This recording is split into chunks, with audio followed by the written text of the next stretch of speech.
Alright mga tropa, welcome back to my channel. So for today's video, Nag-vlog ka pa, tay? XRM 125 naka Pitts bike 57. So nakadom din yung piston. Ayan. Ayan. Kahit nakadom siya mga tropa, lubog talaga lagi yung piston, ano. Yung kanyang seat mga tropa 57, naka-cams down ng stage 2. Sinukat ko 5.9 na Elite ski raw. So yun, aftermarket cam. Then ang kanyang manifold, then ang kanyang head naka port na tamang parang pinalaki lang. So yung pinang port dito mga tropa, ano lang to, bato. Ayan, so hindi siya porting tool talaga, barina lang. Ano, hindi ko pa natatanggal yung barbula. Ayan naman siya. So chinik natin kanina, wala namang singaw. And of course kung nakahilamos ng port o naka pinalaki ng konti yung intake, ganun din yung exhaust. Yan, kitang kita sa video na bako-bako siya. Ayun, so ayun, ang sabi ko sa kay tropang owner, i-double check ko yung kanyang compression kung akma ba, kasi sabi niya medyo ano daw nag-overheat paminsan-minsan. And ayun, na-check ko naman yung kanyang head mga tropa, wala namang super na tabas pa. Ayun, stock lang naman, pero i-double check natin yung kanyang compression ratio. So yun, and then ang kanyang manifold pala mga tropa, Mio din na ano lang siguro ito mga tropa, replacement. Ayan, naka hilamos ulit ng port. So wala talaga yan, yung mga ganyang port mga tropa, kulang yan. Ayan, andiyan pa nga yung ano niya, yung kanto ng manifold.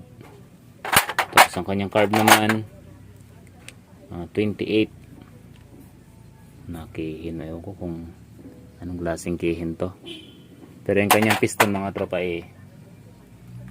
maganda naman. Ayan, dilaw. So baka ibang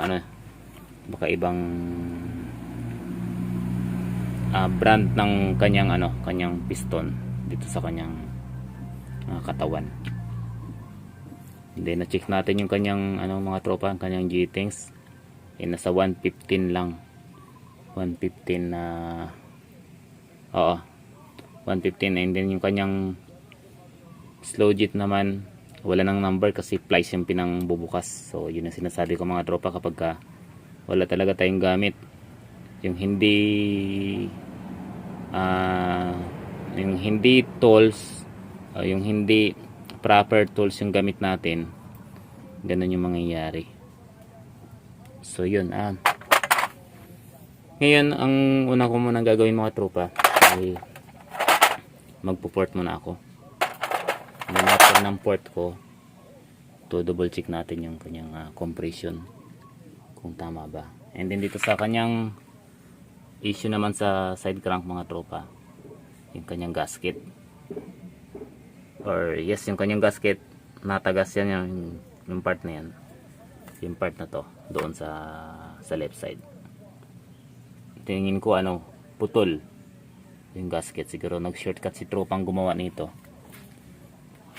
or hindi niya sinasadyang mabali o maputol, kaya lang hindi niya na siguro sinabi sa tropang mayari. So anyway, baka nagmamadali si tropang mekaniko. Ayun, pinabili na natin si tropang owner ng side crank gasket para mapalitan natin yan, kasi muntik siyang tumirik mga tropa, gawa ng wala na halos masundot ng kanyang dipstick. Ang chinik natin kasi nga habang tumatakbo, tumatalsik pa itaas. Yun lang ang umabot sa swing arm niya. Ayan. So ayan, kay tropang owner, salamat sa pagtiwala, galing si tropang owner sa parting unahan ng San Jose. mga tropa. San Jose, Puerto Princesa. So ayaw kong bangitin yung saktong location ni tropang owner, no. Anyway, try natin kung papayag siya na makunan ng video. Ayun, para mapakita natin sa inyo yung may-ari nitong motor na to. So yung kanyang intake valve, mga tropa, ayun. Anyway, medyo matalim na si mga tropa, no. Pero tingin ko naman okay pa to. Masusugatan na masyado si tropa kapag pinagbili pa natin ng valve. So ayun yung mga minor na issue, katulad nitong bolt dito sa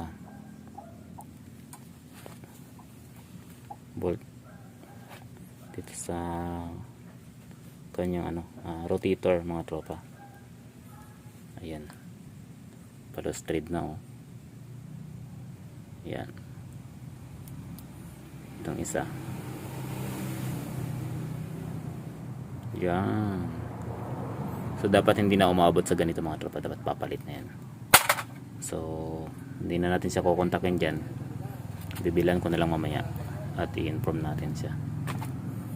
Kasi kapag gano'n ang itsura, mga tropa, sisirain niya rin yung thread dito.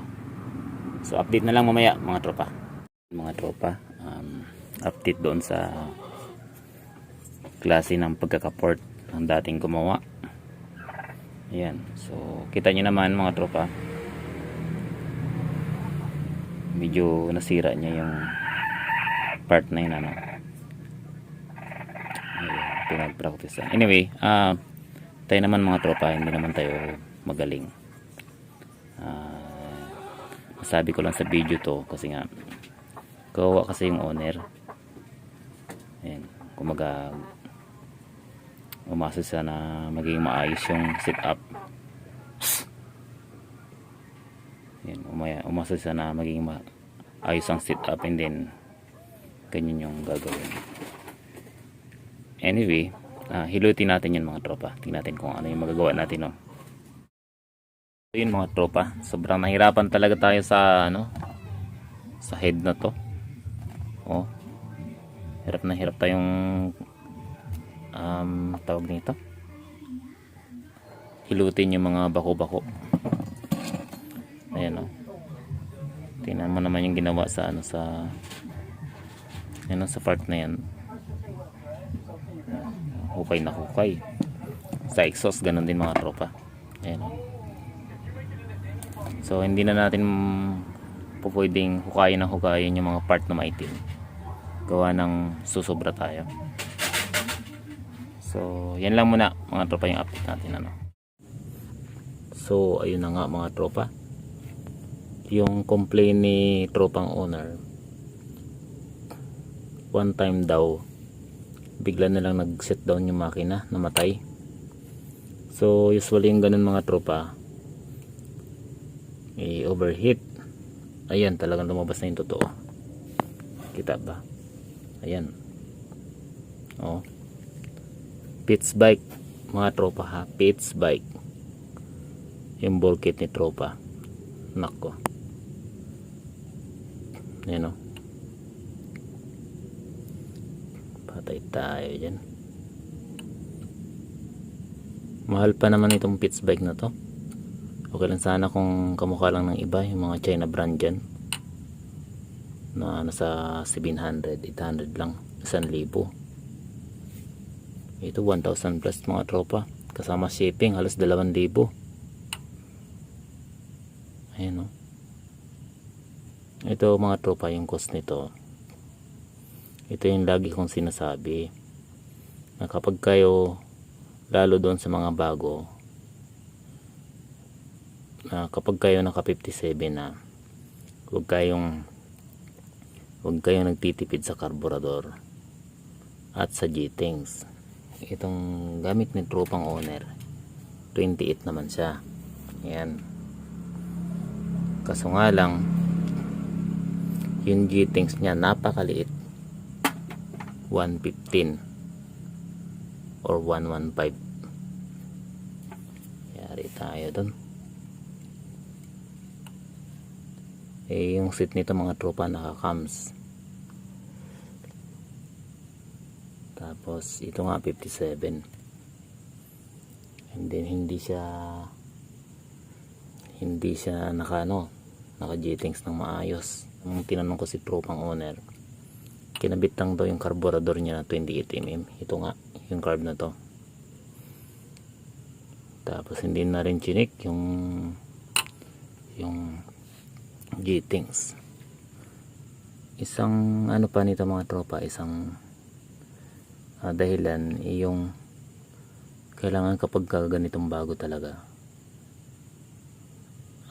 break in talaga ng maayos. Bukas mga tropa tatanungin ko si tropang owner kung ano ba talaga yung takbuhang ginawa niya dito.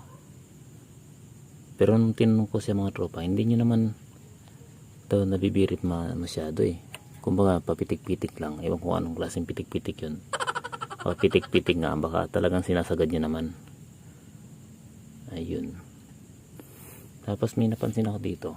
Ayun ang nagkabit siya ng mga tropa, nagkabit siya ng dalawang gasket. Ayun Ayan. Ito yung green na base gasket. Tapos may isa pa siya. Ayan sablayan.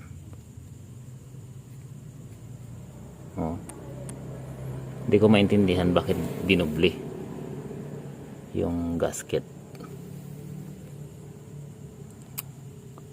Anyway. Ayan. Tapos ito pa hindi ko na naipakita sa inyo eh. Ayan kanina nakaganyan yan eh. Ayan. Yung oil passage mga tropa, natakpan na ng itong sealant na to. So kapag ka naglalagay mga tropa ng itong base gasket, hindi nyo naman kailangan magdodobli kayo or maglalagay kayo nyan ng gasket maker. Gawa ng okay na yan eh. Once na hinigpitan mo yan, hindi na aawas yung langis dyan or hindi na tatagos yung langis dyan kasi papel to. Papel yan mga tropa. Folder nga pwede namang ilagay dito. Ito pa kaya na design talaga to as gasket. Yan, so dinobli, tingin ko kaya dinobli para iwas tukod. Ayun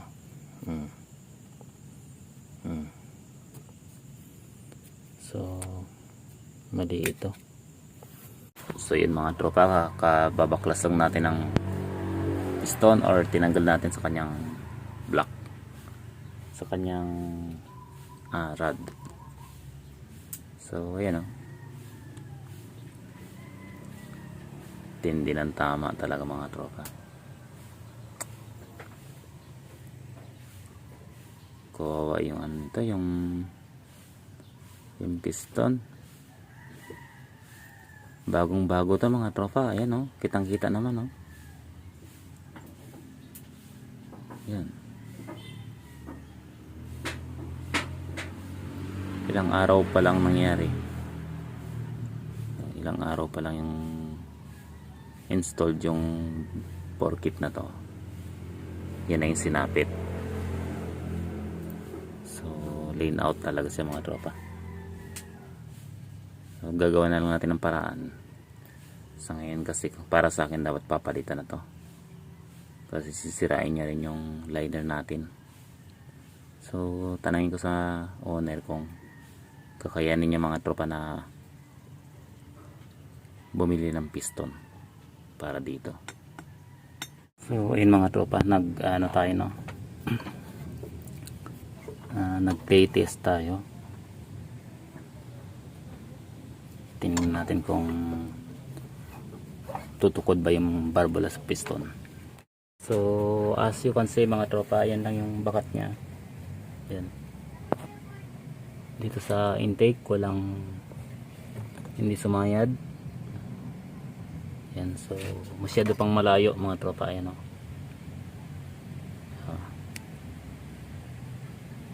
so malayong malayo, safe na safe mga tropa. Yung kanyang barbula sa piston. Ay mga tropa, nakalimutan natin maglagay ng clay dito sa may spark plug side. So far wala namang bangga mga tropa. So yun. So ayun na nga mga tropa, gagawa tayo ng part 2 ng video to. Papakita ko sa inyo na umaandar yung makina at ano na nga ba yung sitwasyon ng motor based doon sa experience ng may-ari. So salamat mga tropa.